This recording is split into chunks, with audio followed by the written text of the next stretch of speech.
Sisi,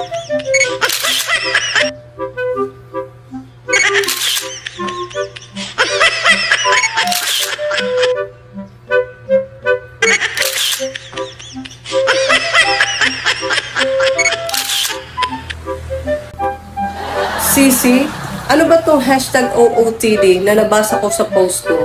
Ha? Outfit of the day, sis. Bakit? Outfit of the day? Araw-araw kang nagpo-post ng suit mo? Ha? Photos, pictures, at mga larawan. Fun ba yan? Natutuwa ka sa pagmamayabang mo sa mga suit mo araw-araw? Oo naman, nakakatuwa kaya. Wala naman kasama doon na ipakita mo yung mga suit mo araw-araw. Kailangan ba talagang i-post mo ang lahat ng suit mo? Magkikita-kita rin naman kayo ng mga friends mo. Yes, para updated sila, di ba? Sisi, prangkahin kita.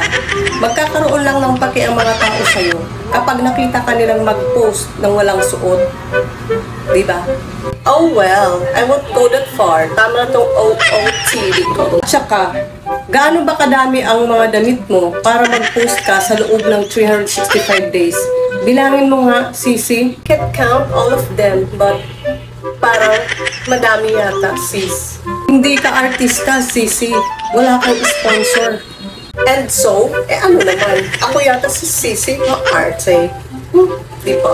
Pag nakita ka pa ng may-ari ng brand ng damit na sinuot mo, baka idemanda ka pa dahil sinisira mo ang image ng damit nila. Hindi naman siguro, sis. Baka nga matuwa pa sila sa akin.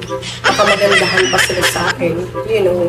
Sana imbis na planuhin mo kung anong isusuot mo araw-araw, ay magplano ka na lang kung paano mo matatapos yung araw na walang maaasar o maiinis sa'yo. Ang hard mo naman sa akin, sis. Ano ka ba? Hindi naman mangyayari yun. Anong pagpapasikat yan? OOTD? O tadyakan kita dyan? Love you. Hala ko dyan. Basta ako, mag-hashtag OOTD pa rin ako.